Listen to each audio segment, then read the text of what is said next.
Okay, hi everyone. My name is Vaibhav Tripathi. I'm a professor, assistant professor in cognitive and brain sciences at IIT Gandhinagar. And today I'll be talking about the cognitive models of perception, perspective from modern neuroscience and Indian sciences as well. And we see how we can actually bridge that gap. So the former speaker talked a lot about the philosophical background of it. We'll try to go a bit more into the neurosciences of it and see what are the current modern neuroscientific models around it. So a brief highlight of what we do. So we here at IIT, I run this lab called the Integrative Neuroscience and Technology Lab. So we integrate ideas of neuroscience and technology across theoretical behavioral neuroscience, include aspects of data science and neuroscience as well. And we, in terms of theory, we also based on not only like modern theoretical constructs, but also philosophical constructs and how we can make model based on these Indian philosophical arguments and frameworks. So before going into that, I'll briefly talk a bit about illusions. So we are talking here about perception, but I like to talk a bit about illusions as such. So I'm not sure if I can get an answer from the IIT audience, or maybe on the Zoom, maybe they can interact. Okay. So what do you see here? Do you see a triangle? Maybe people in Zoom can reply on chat, or I maybe. How many of you do see a triangle? Maybe in the audience there's a raise of hands. I'm hoping people can raise their hand. Yes, okay, Rajivji, good, thank you. Yes, triangles and circles. Effectively, there is no triangle. The triangle you are making in your head. There are circles, but there's no triangle. There is no shape of the triangle, but your mind, your brain is filling it in. Similarly, let's look at this image. So here it's a image of either you can see a vase or a vase, or you can see a face. Now, very interestingly, if you look at the face, you miss the vase. I can unmute and speak. I'm unmuted. Am I not audible in the institute? You are audible. Okay. Yeah. So if you're looking at the face, you miss the vase. If you're looking at the vase, the vase, you miss the face. And interestingly, this particular perception is going back and forth. If you're looking at the face, the vase is not visible, and it's going back and forth. And interestingly, scientists have understood that there is a rhythm with which it can go back and forth. You're switching between these two concepts in your brain. Again, it's the same image, but your perception is depending on certain concepts in the brain, and then that is going back and forth. Another image, another illusion, so Zoom audience can do it well, but I'm hoping you, so can you fixate on the square, the fixation square in the middle? If you look at this fixation square, and then if you look at the fixation square and just attend to this movement of the green thing around. If you do that, you might start seeing a green dot moving around. Can you see that? Yes, we are able to see it. Yeah, that dot does not exist, but in your brain, it's confounding this after image as a green dot. So are we really seeing reality as it is? Yeah. And okay, another thing. Which of these orange circles is bigger? Maybe people in the Zoom can tell, either the left is bigger or right is bigger. Okay, Rajivji, same. Who else? Left or right? Which is bigger? It appears right is bigger. It appears but may not be really so. Okay, right. Very nice. So interestingly, they are the same size. But because it is confounded by these circles around, our perception makes us believe that this is not the case. Yeah. So our idea of perception is, or how we perceive the world is, one, non-stationary. Second, it differs by the context, and we can create these illusions which can fool our system because we are kind of playing with these concepts which are there in the brain. It's all relative. Yes. So now I'll show a video. I hope it runs in IIT and can listen to the sound. The monkey business solution. Is the sound audible at IIT? Yes. Okay. So count how many times the players wearing white pass the ball. So in this particular task, you just some of you might have seen this. It's okay, but still go with the play. We are counting how many times the player wearing the white colored T-shirt are passing the balls. They're passing a basketball. We're counting how many times they're passing this ball.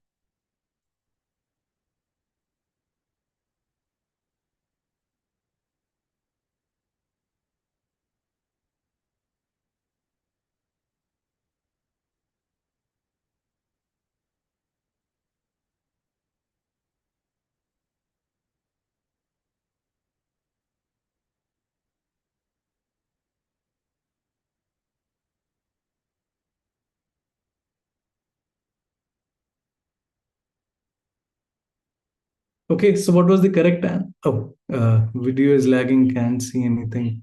Was anybody able to count this? 12, okay. Any other ideas? How many? Around 9. 14, 9, okay, good. So the correct answer was 16. 16 passes. Okay. Did you spot the gorilla? How many of you did spot the gorilla? Maybe people on Zoom can say, or yes. Some maybe no. Okay. So Yes, no. where was the gorilla?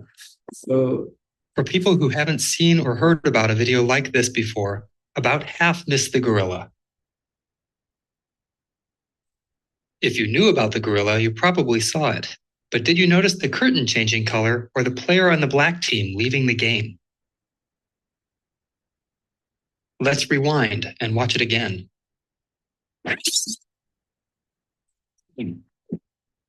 Here comes the gorilla, and there goes a player, and the curtain is changing from red to gold.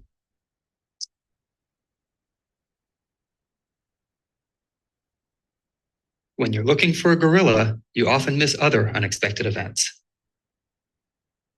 And that's the monkey business illusion. yeah, so this what happens is that if we are seeing a part of reality, we often miss other things. We think that we are seeing reality, but survival doesn't care about reality. Survival cares about you surviving in the world. We have been optimized to look at a very small slice of the world that is optimized for our survival in the evolution. Another interesting thing. How many of you can read what is this? Maybe the Zoom audience can tell, or even you can unmute and say. Your brain can understand this. Yes, your brain can understand. But the spelling is all the while. If you can just make the first and the last character the same, your brain can more or less understand this. The idea is that your brain is filling in the reality, what there is, we are not seeing in. There is an top-down process that is happening. We'll talk more about that. Another thing. So how many of you see if A and B are different colors? How many of you see this? Okay. Can you see if A and B are different colors? Here it is the A blob, there's a B blob, and they are different colors. Okay, good. But if you see, it's actually the same color. Because of the shadow around, your brain is fooling you that these are different colors. So we think that we see the world. We don't. So maybe I'll just skip this. So we'll talk a bit about the brain. Again, I understand there's a mixed audience here. So I don't, before going into like the concepts of neuroscience, I just want to give like a brief overview. Again, this is high school biology. You might be aware of it. So the brain has these large parts, which is called the cerebral cortex, the cerebellum, the brain stem, the spinal cord. This is the central nervous system. And then this is what is called the peripheral nervous system. In the central nervous system, the brain gets all the signal, does all the processing. It's the CPU. But again, there are these ganglions and different parts, which actually does a lot of this computation, which allows us to survive.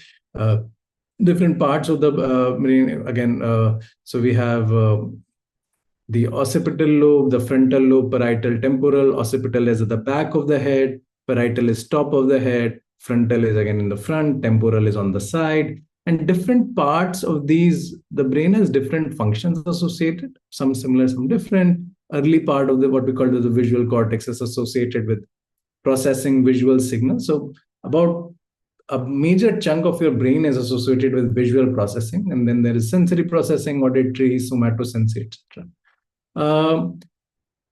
Then there are these brain networks. Again, there's this thing that there are brain regions which are associated with some function, but then there are brain networks which are similar in function, but they're spread across different parts of the body. So they do a set of functions together. That's why a network. Again, there are different kinds. Visual network associated with visual processing, attention. You're listening to me, you're paying attention, I hope. So that your attention network is activated. Your default mode, let's say some people of you are thinking, what will we have for coffee in the break? So your default mode network is thinking about the coffee, the imagery around it. So the mind is going in that particular direction. Whenever you think about the past or the future, your default mode network is activated. Brain is a highly dynamic system, which kind of goes between these networks and different functions. So we'll talk a bit about visual perception today, and how and some aspects of maybe auditory perception as well. So somatosensory auditory we'll talk about. So the visual system, scientists have discovered over the time, is a highly complex system. So these are brain regions. So your retina gives eyes to these ganglion cells in the retina, which goes to these thalamus, then the cerebral cortex, and it just goes to the whole lot of different places. It's such a complex, convoluted circuitry. It's very hard to understand. And interestingly, all the latest progress in AI based on these networks called convolutional neural networks is based on these ideas of how the vision networks are organized. Interestingly, vision is just not collection of these networks. It does have very interesting architecture, which I do teach this class called Neuro AI. We try to bridge gaps between AI and neuroscience. And in this particular in the visual cortex, there are two different streams. One is called the where stream, which goes to the top of the head. And there is this what stream, which goes to the temporal parts. The where stream is associated with understanding the spatial processing, the location, movement, spatial relationships between different visual objects. And the temporal processing is the what stream, colors, textures, face, bodies, shape, size, etc. So, and interestingly, these computations that are involved in the where and the what stream are highly different. And there can be, disruptions happening to these streams. So there are people who can see just half of the world. It's called, so they just see have a hemiplegia or this thing, something like that. So because there's some of the network connections from the retina to these regions have been disrupted. Some people cannot see movement because this particular stream is disrupted. But again, they are pretty normal people. It's just that because there are these subtle disruptions in the circuitry, they start to see the world differently. So coming to that worldview, we think this is how we see the world. Like the way we see the world is how this is it. But just pointing out to this very interesting fact, this is how a retina looks like. Again, this could be a European person, but again, this is how the shape of the retina is same across all people. It's a circular thing, a circular hole where light goes in. But this is not how other animals look like. The perception of other animals is pretty different. Can you guess what animal is this? Maybe in Zoom, or people can shout out in the conference room. Can you guess what animal eyelid is this? Dog, okay. What else? Lion, oh, interesting. And what else? Gorilla. People are still liking the gorilla. What else? Deer, crocodile, leopard, goat. Very nice, Praveshji. So this is a goat. And the eyelid of a goat is elongated. The pupil, the hole here is kind of elongated. And whereas everyone kind of knows that this is a cat, the cat has a different eyelid structure. So inherently, the sensory data that is coming into the eyes of these animals is different. a goat is seeing a different world than a cat can. So this is a very good image. Again, on the left is a rabbit and right is a monkey. And again, we have a very similar field perception of a monkey. In the left, the rabbit and a lot of other these prey animals which are preyed upon have a very large field. They want to see the entire world around them. So the left and the right molecular field occupies nearly the entire this thing. They see very sharply not very sharply, so very sharply in between, but nearly peripheral vision is huge. But for us, there's a huge blind zone behind the head. We don't see behind the head. And there's a sharp left and right molecular field, and there's things in the middle which we look sharp upon. So for these animals, the worldview is very different from what we see. And we think that this is how everyone sees it, but no, this is very, very different. Going from visual to motor regions, let's say, so somatosensory motor regions, is there is this body map. So along our cortex, there is a body map here where different sensory activations for different regions. So let's say hand region activation is this part of the brain. My tongue, which is a very big region, is around this part of the brain. So along this side, you see these activations. And so I'll show another video. I hope it is visible to everyone and it's not lagging. So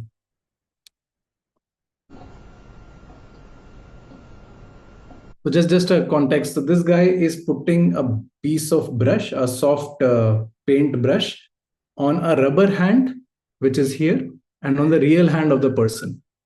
And he does it a few times.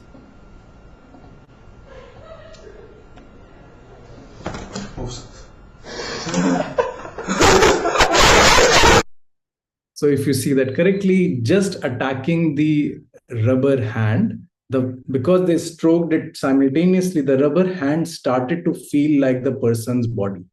So the idea of body ownership is very frugal. We think that, oh, this is my body, but that idea could be very easily changed upon. And this is this rubber hand illusion where you kind of stimulate that. And interestingly, there's a paper came out that this is not only us, but in octopuses as well. They also can get fooled by this rubber illusion. And our ownership of the hand became very easy to transfer, so to say. So this is why a lot of people who have phantom limb pain, because they have had this hand which is removed, but that connections are still there and they can still feel the movement and the pain in their arm. Why this is happening? Like, the idea is that perception is truly bottom up. All these things should not happen. So the prevalent cognitive model around it is what is called predictive coding. So again, these are different parts of the brain. This is the early visual cortex where the signals from the eyes through the thalamus goes in raw form. Then there's some computations happening and it goes up in complex areas. But interestingly, all our parts of the brain have these representations, concepts, again, learned through evolution or development. How these things should look like. If the sensory input comes, there is a prediction error that is computed. Oh, I want, let's say, there's a part of this brain which want to see a square, the edge of a square. So it will compare that with the edge of a square and make that computation and say, oh, acha, it looks very similar. Then it moves on. If it does not, it adjusts this error. So we don't see the world as is. We see a world from our own worldview, our own thought process, what is called predictive modeling, the top-down perspective of the world. And if our priors, if our concepts differ across individuals, our worldview also differs. So this predictive coding idea is based on this Bayesian analysis, is that you have a prior belief of how something should be. Then something comes up, sensory likelihood of a data, then your posterior belief could change. And again, it is based on this data. The more data you get of one kind, your posterior belief tries to change. So the idea that every neuron, every region, and all these levels are actually integrating this sort of a predictive coding model. It's eliminating the surprise, the expectation between what it expects the world to look like and what it is actually looking like. So it tries to fit that model. But again, there is a prior belief that is coded here. So if people have seen this image, they can clearly recognize what it is. But can people in the chat or even say what can they see? What are these dots? Okay, dog. Who else? Roaming. Okay, dog drinking water. Okay, dog. Horse. Okay, very good.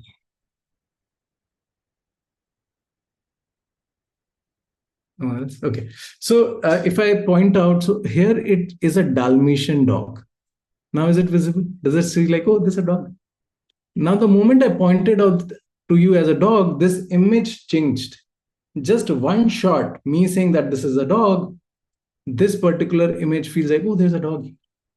And that prior belief or random dots would probably change to a dog. So this is what we call as the role of development in understanding the brain. And very interestingly, language is a very interesting idea. So we are from different backgrounds, from different languages.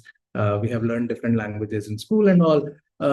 But our innate language that we learn from, we kind of get attuned to it. Very interestingly, like Chinese Mandarin has these particular sounds, which if people who do not listen to them, they cannot recognize them. And interestingly, this ability is there in all kids till the age of 6 or 7. So learning language has become a challenge after a certain age, because you're not, again, have learned like the intricacies of these vowels, of these consonants. So like Sanskrit or Hindi based phonemes or sounds like tha or dha, these become very hard for Western speakers who do not have any, or even bha, like even my name. So I was in the US for 7 years. I had challenged people saying my name, or even like there was tha in my name, because they are not used to this. So for them, that representation does not exist. And unless they spend a lot of time training their brain to really understand it, it becomes really hard. So learning a language late in life becomes harder. It's not impossible. Like, and if you dedicate yourself, you can do that. Another thing is developing vision. So like there are some people who are colorblind or they have other disorders, and about 2 to 3% people are colorblind. For them, the world is very different. Even people, kids who are born with some visual deficiencies, if not corrected at an early life, they still hold that visual deficiencies, because the role of development in kind of dedicating, like changing these priors is very important. Identifying faces. So there was an example, it happens with people with autism, is that when they see faces, they feel fear. So their visual region is somehow densely, or the face region is somehow densely connected with the amygdala, which is kind of the fear region. The more they see faces in early childhood, they feel fear. So the idea is that for them, social cognition becomes very hard, because they are not able to process faces. They feel fear. They cannot talk to people. It becomes very hard for them. That's why there have been these devices, robot devices, to help them get acquainted to faces. So and social connection. So there have been these studies in Poland where happened, like some dictator did this study that kept children away from any caretakers for 3 years. In those 3 years, these children did not form any social connection, and they were not able to really properly work. They had such mental deficiencies. They're not able to operate in the world. It was pretty bad. So development really defines our priors and our expectations. Some priors are learned through evolution. Through millions and millions of years of evolution, we have learned that. Some priors we learn. So the idea between nature and nurture, some bit it's nature, some bit it's nurture. So one of the philosopher and neuroscientist talks a lot about like these hallucinations, and that the reality is a controlled hallucination. Perception is a controlled hallucination. And when we agree on this controlled hallucination, we start to call it reality. But again, it's like we still have this limited world we are seeing, and we are agreeing, oh, acha, you see red, I see red. Okay, red apple. But for a colorblind person, it's a green apple.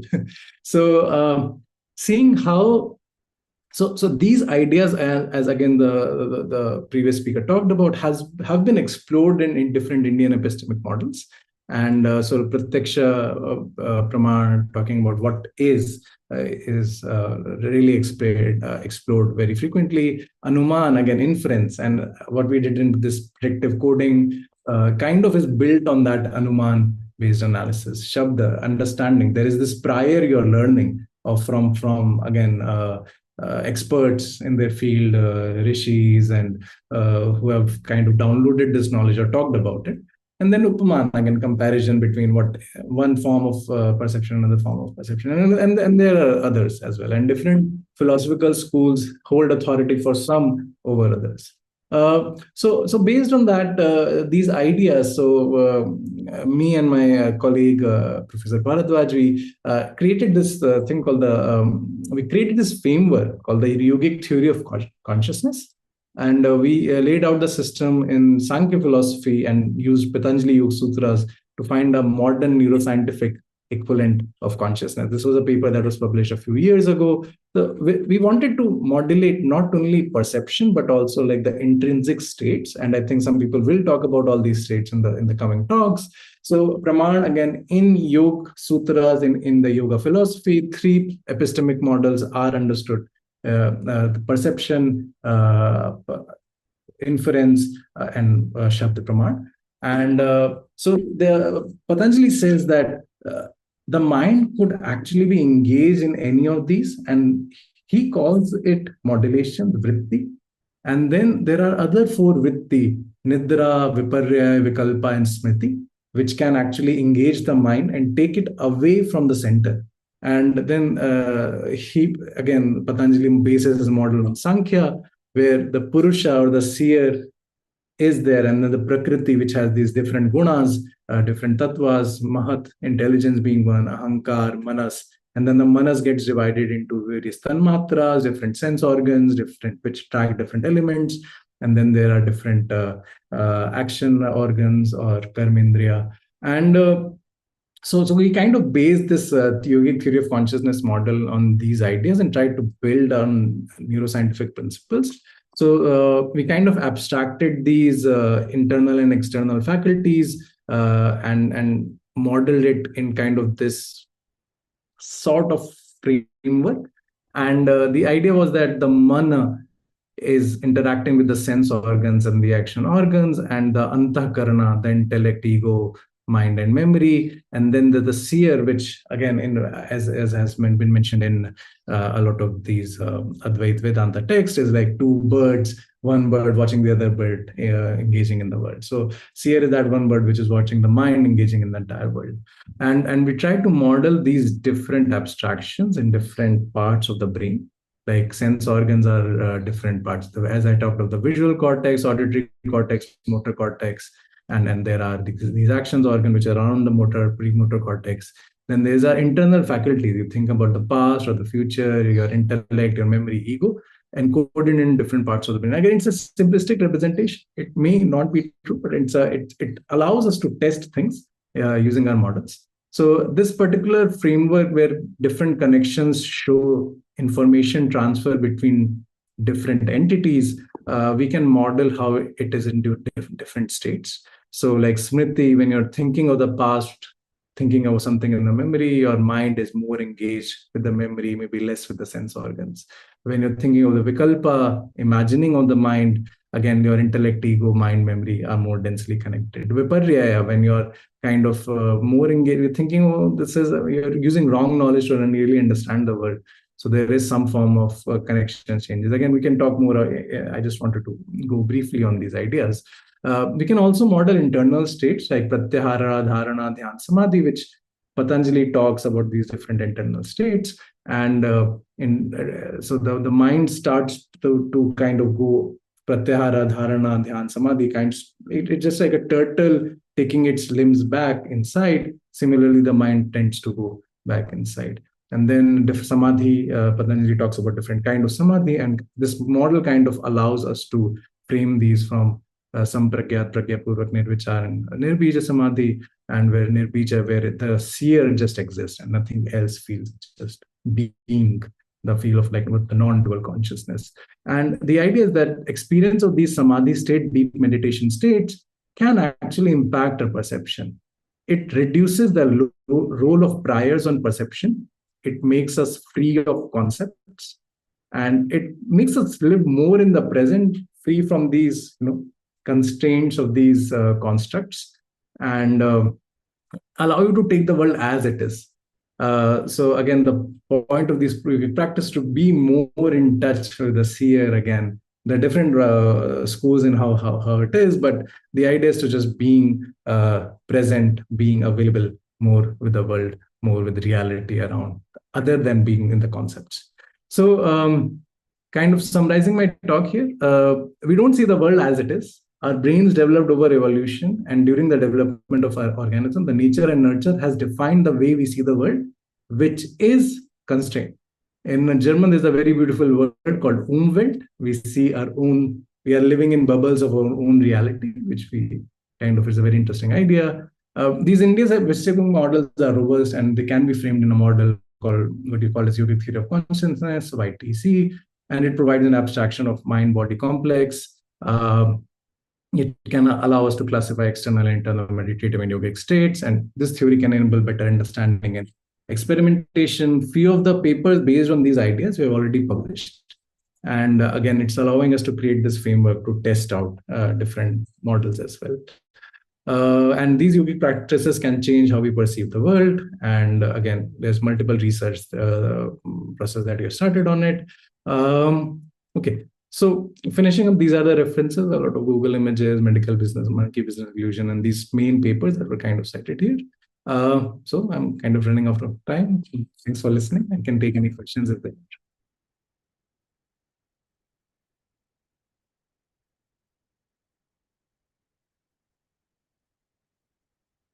Okay, maybe I can. Ranjanji, is there any more time for questions, or we can move along?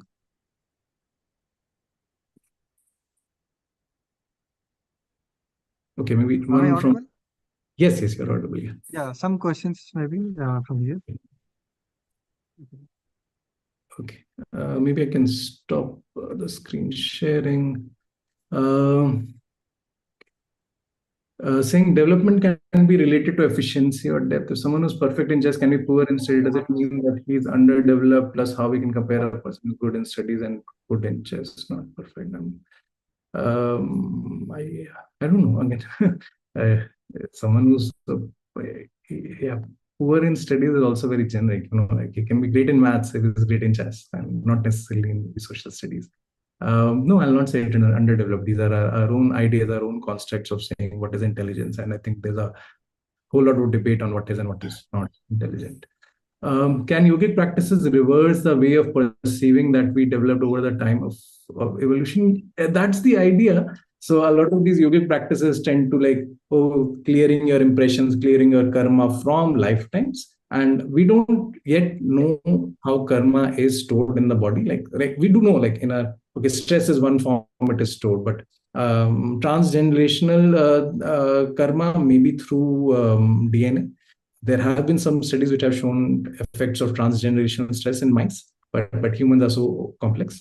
How does the soul affect karma?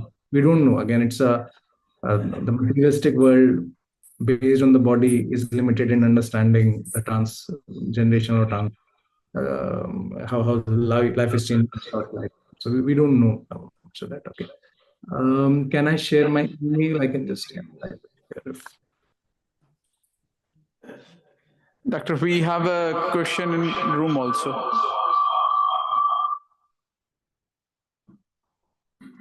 Yeah, please go ahead.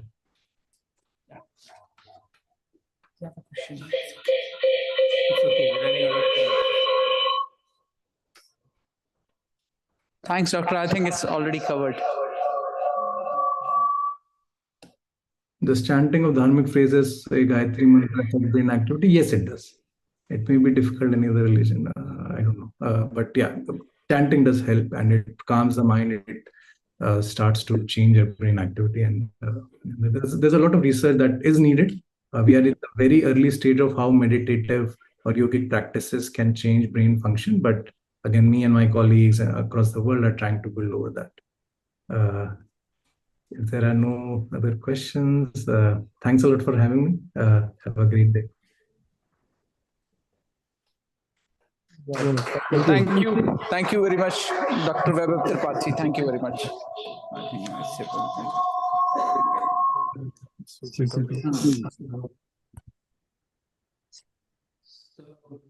Already 11:25. You can have a tea break and after 10 minutes, it's 11:55.